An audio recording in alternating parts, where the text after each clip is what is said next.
Jamaica. Make we do the right thing. Make we live good today for a better tomorrow. Talk it out. Don't fight it out. The time by the Ministry of National Security is 6:30.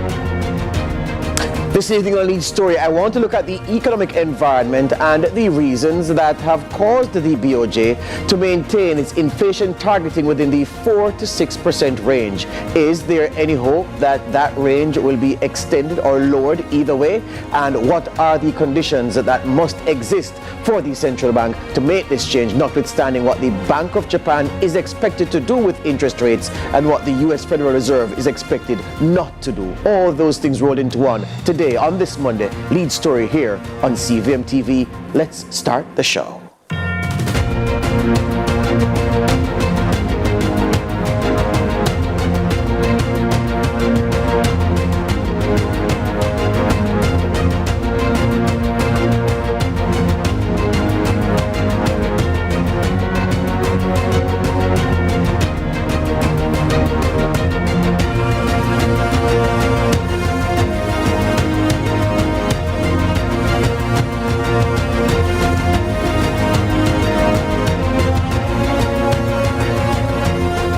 Welcome to a Lead Story here on CVM TV. My name is George Davis and I refer to myself as your personal journalist, and I like to think that you appreciate the relationship as well. So the Bank of Jamaica Governor BOJ, Richard Balzi, made a presentation to a committee of Parliament last week where he outlined the bank's findings coming out of its 6-month review of its own operations in the Jamaican economy, and spoke to the reason for the inflation targeting range to remain within the 4 to 6% band. Of course, he had said previously that the Ministry of Finance had mandated through the Minister, Dr. Nigel Clark, that the 4 to 6 range should be maintained for the next 3 years. So nothing new did he present to the committee talking about that inflation targeting range. But he also spoke to the other things that the central bank has done to maintain stability in the environment, notably where the maintenance of local currency money supply is concerned, and other key moves that have been made to ensure that prices remain stable, that businesses can plan in an environment of certainty, and that the fiscal balance is maintained, the government's fiscal program is supported rather by the monetary policy decisions that the central bank will have to make. For some perspective on what the central bank has outlined through the governor and the implications for the economy going forward, what it means for households, what it means for, I don't want to say housewives anymore because that's not a term that's in vogue any longer, but what that means for you balancing your pocketbook at the dinner table, for what it means for businesses, for what it means for persons looking to invest in Jamaica. I'm turning to chartered accountant and financial analyst Dennis Chung for some perspectives. Dennis, good evening. Welcome to Lead Story. Hi, how are you doing, George? I'm doing very well. All right, so the governor of the Bank of Jamaica came to Parliament and, he spoke to legislators, and he didn't reveal anything shocking. He spoke to the BOJ maintaining a steady hand in the economic environment and doing its best where the administration of monetary policy is concerned to keep things steady. Despite this, was there anything he said that may point the direction towards is there anything he said that pointed the direction towards making a move where the changing of the inflation targeting range is concerned? Yeah, well, he did say that the barrel impact would have been temporary, therefore there wouldn't be any sustainable increase in inflation. I think he did say before at some point, did hint to the fact that they might be looking at interest rates towards the end of the year. So I've always projected that the last quarter, I think they'll move down, not move down a lot, but they'll move down a little bit. Certainly he did say that interest rates will never come back to the historic lows when it went down to like 0.25%. But I think that we'll start to see some movement down because if we keep interest rates elevated for too long, especially when the other central banks around the world are either reducing or holding strain with a tendency towards the downside, then it's going to impact our consumers You know, And, Dennis, one of the reasons I'm happy that I'm speaking with you is that I get the chance, through your expertise, of course, and your insight, to break the thing down for the regular person who does not understand finance, high or low, to understand the implications of these moves or non-moves, because you know very well that in finance, no decision can carry as significant an implication as a decision. And so I'm going to get to that. Before I do that, though, I want to just play, just for context and perspective, a bite from the CEO, from the central bank governor, speaking to that parliamentary committee last week about the 6-month report of the BOJ insofar as its management of monetary policy is concerned. The declining trend in inflation that we have recently experienced is expected to be interrupted temporarily by the passage of Hurricane Beryl. As we know, the system affected a significant portion of Jamaica's agricultural infrastructure and supply, and will drive pricing decisions for selected starchy foods and vegetables over the next 2 to 3 months. The bank is still actively assessing this and other influences on the outlook of the CPI. But in the context of expected higher agricultural food prices, inflation may temporarily track above the bank's target range of 4 to 6% for 2 to 3 months in August. Inflation is, however, expected to return to the target range towards the end of the year as the agricultural sector rebounds, and generally for inflation to remain within that corridor. Again, so the inflation range that the BOJ is trying to impose and to pocket inflation in, 4% at the bottom, 6% at the top. So no lower than 4%, no higher than 6%. But as you heard, the BOJ governor said, Beryl is likely to cause the top half of the continuum to extend further up. So inflation could fall well outside 6%, given that starchy foods, agricultural produce are expected to fetch higher prices given the shortage in those items. And with that, food inflation may drive the CPI, the consumer price index, up, and overall inflation may rise as a result. I think we can take out the may and say it will rise. It's just about how fast it will come down, even as he forecasts that if it is that no other serious weather event happens during this hurricane season, that by the end of the year, we should see inflation falling back to within the 4 to 6% band. And that's where I want to go with you now, Dennis, because inevitably, prices will rise in the near term. You expect that prices will rise for the rest of July. July is almost done, but August will be a month of higher prices for agricultural produce because there isn't that much of it coming from the devastation in the breadbasket section of the country. And so the question is, how long will that knock-on effect how long will that knock-on effect be felt in the economy? And are you as optimistic as the governor that by the end of the year, inflation will revert to the 4 to 6% range? Yeah, I think so. I think what is going to depend on a lot is the response of the government and the agricultural authorities in assisting farmers to get back on their feet. Now, you could have another weather event, right? And of course, not just a weather event. It depends on the extent of the weather event and where it hits. So if it goes to the north, for example, you know that it really doesn't affect our food supply or our food basket. The other thing to consider is that remember that the elevated interest rates have actually been causing some pain to consumers already. So you might have contracted supply, but already we're seeing contracting demand. So I expect that, as the governor says, 2 to 3 months, we might see elevated inflation, but I think it will come down after that. I think the government has been doing some good response in terms of trying to get some recovery and assist farmers. If that continues, then certainly 2 to 3 months you'll be looking at, given the situation that the consumers also face, that they've been seeing a demand going down. I expect that, we'll be back to normal within 2 to 3 months, within that target range, and that will be an argument to reduce interest rates so that too much pain doesn't come through in the economy. All right. What's the attendant effect on spending within the economy then? Because you're talking about contracting demand, you're talking about contracting supply, you're talking about people, as we'd say in layman's parlance, wanting to keep their powder dry because the times are a little bit uncertain given the economic realities. So depressed spending on the consumer side, depressed demand from the consumer. So supermarkets, the whole wholesale and retail trade, electricity, the demand on that demand, of course, has fallen just because there are so many people who spend so much time off the grid.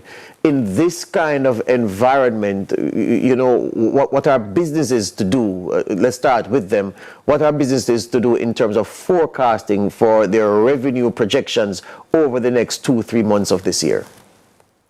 Well, businesses will have to look at what's happening with their peculiar industry, and they will have to make decisions. I mean, decisions could be that, you're going to cut back on production because you see demand going down.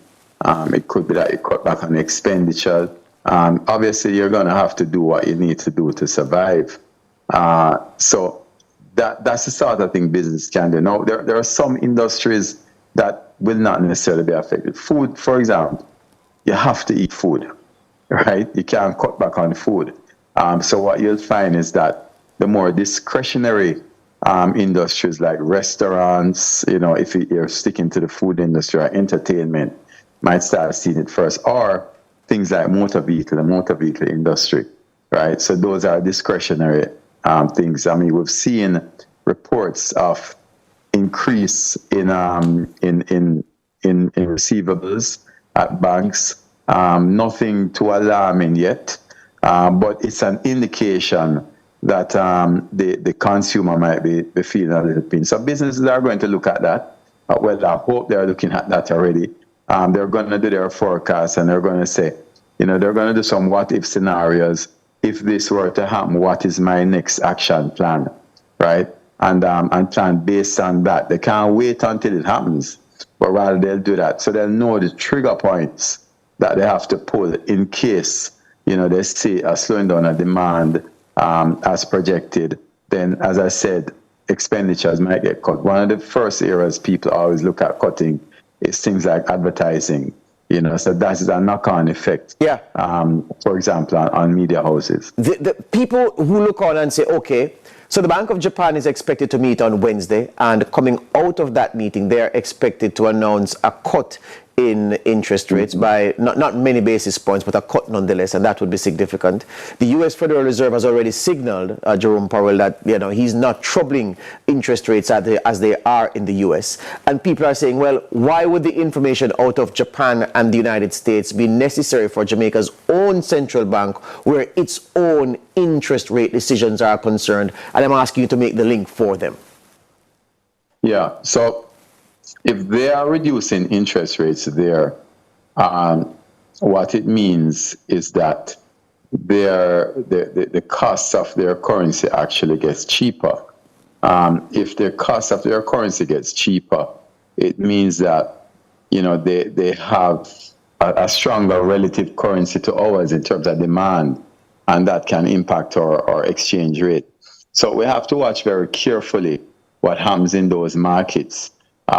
Because we're so closely linked, and if the currency in Jamaica gets weaker, then it always translates into inflationary pressures again also.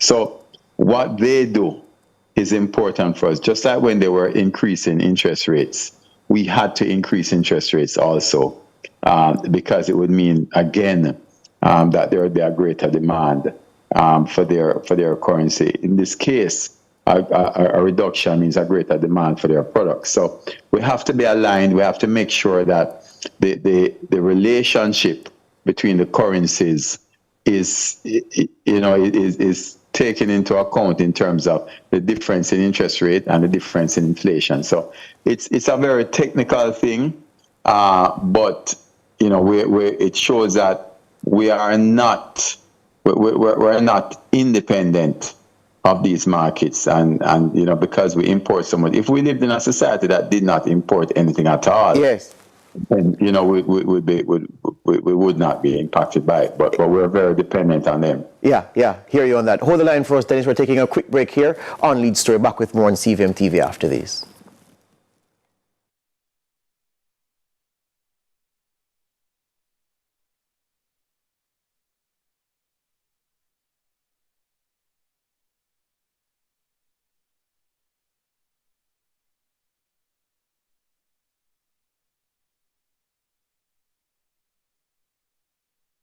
You is 6:45.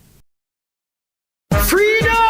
Emancipate 24 under the patronage of MP Natalie Lita Garvey at Sligoville Stadium, July 31, Kiddies Village, Gospel Night, Kevin Downsville Road, Isabella Carey Sales and more. August 1, Sports, Midday Concert, Celebrity Cook-Off, Senator Damon Crawford, MP Juliette Cuthbert, SSP Stephanie Lindsay, Reggae Showcase, Sizzla, Kalanji, Bugle, Elaine and more. Admission is free. Sponsors TPD, CDF, Airports Authority, CVM, NHF, Grace Kennedy, Burger King, New Era Fencing, Jamaica 62, Sepron, Guinness, Maggie, Jackson Enterprises, SDC and Connect. Don't miss it. Get hassle-free back-to-school shopping at Stationery World and Book Center Limited. Visit us at 5 Sandringham Avenue, Kingston 10. Take advantage of our textbook layaway plan. WhatsApp your book list to 876-298-1526. Don't miss out on our membership card benefits and civil servant discounts. We're open Mondays to Saturdays. Call us at 876-619-0931 or 876-618-7922. Visit us today. We deliver island-wide. Make back-to-school shopping easy with Stationery World and Book Center Limited. Get your tickets today for the Russell Tompkins and the New Stylistics and More concert at Palm Drive, Hope Gardens, Saturday, August 17. Gates open 6 p.m. Showtime 8 p.m. Tickets are $8,000 to July 31, $10,000 August 1 to 17. Available in Kingston at Devon Bourne's Ruby's Halfway Tree, Ligonier Dragon Garden Center, and Ruby's Constant Spring Road, across from Merle Grove High School. Portmore Mall Pharmacy, Neil's Auto Service, 22A Ward Avenue, Mandeville, and Ocean's 11 Ocho Rios.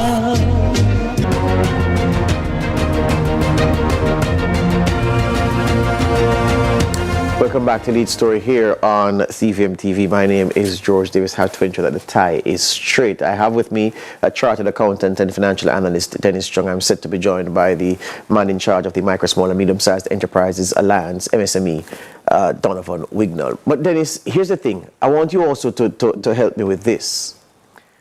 It is said that among deposit-taking institutions, the National Commercial Bank, NCB, and the Scotiabank together control 60% of all deposits in Jamaica.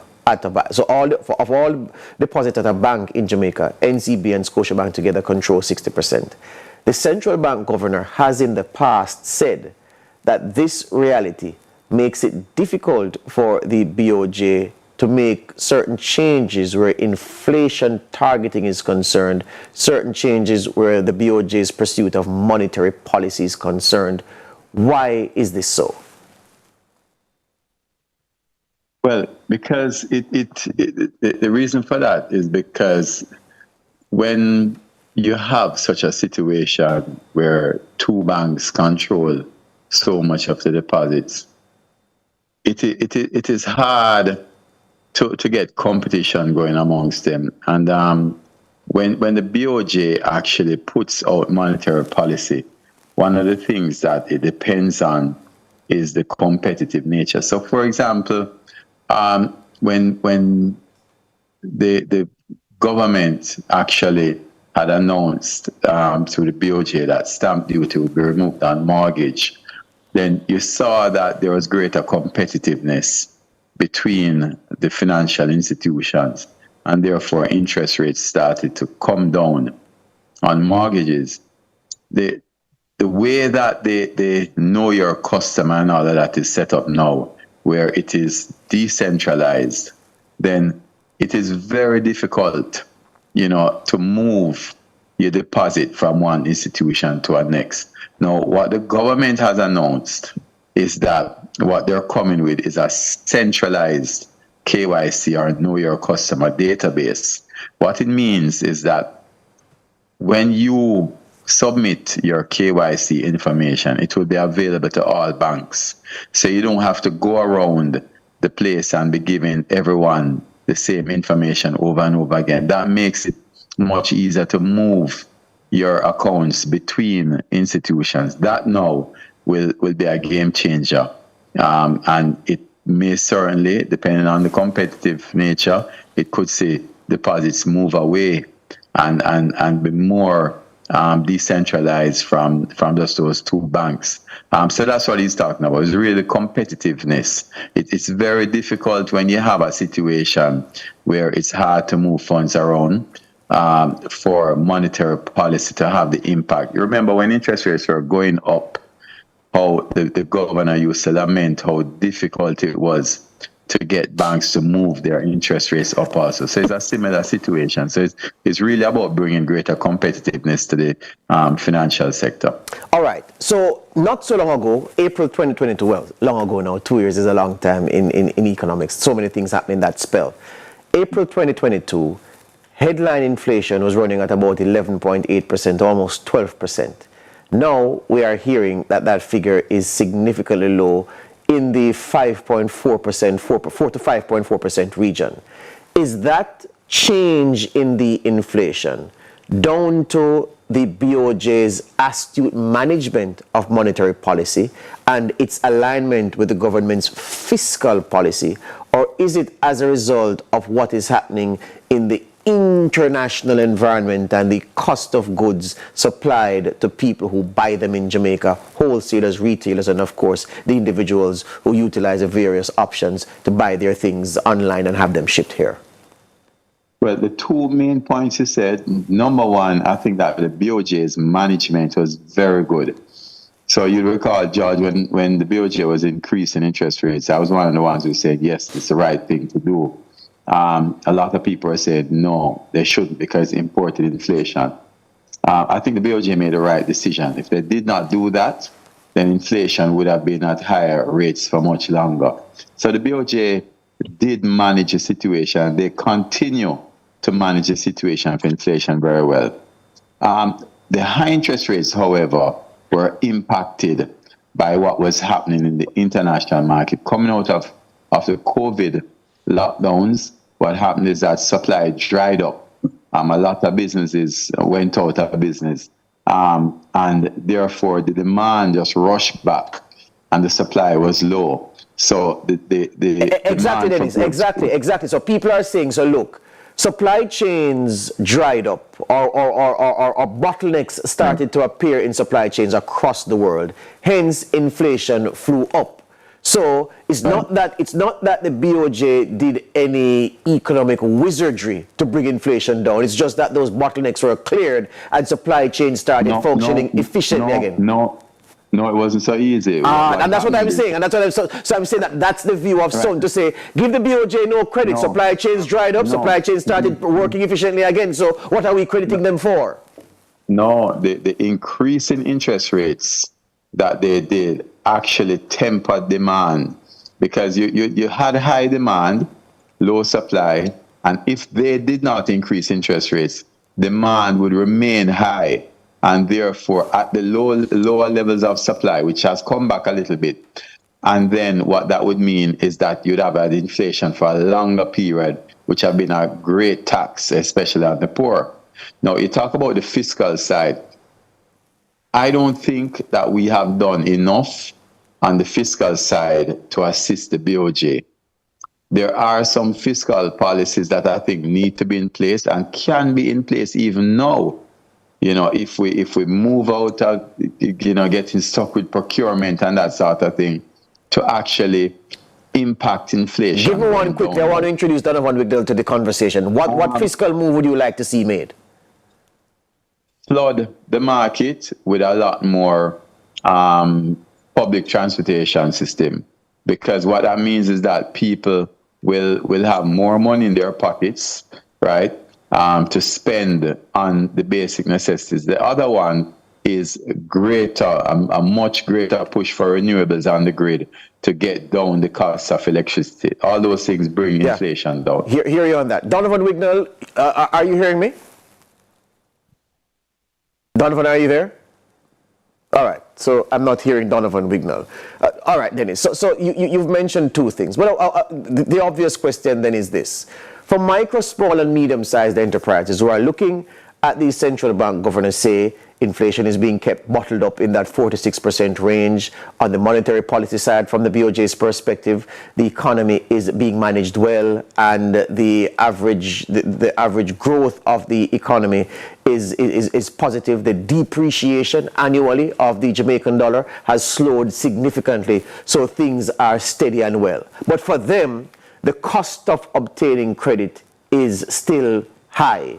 The return on investment is still low in an environment where we're being told that things are steady to positive. They're not seeing evidence of that. Are they looking at it through jaundiced eyes, Dennis Chung? Well, the reason why they're not seeing that is because interest rates are relatively high. And that is why I said that the last quarter this year, we need to start seeing interest rates coming down.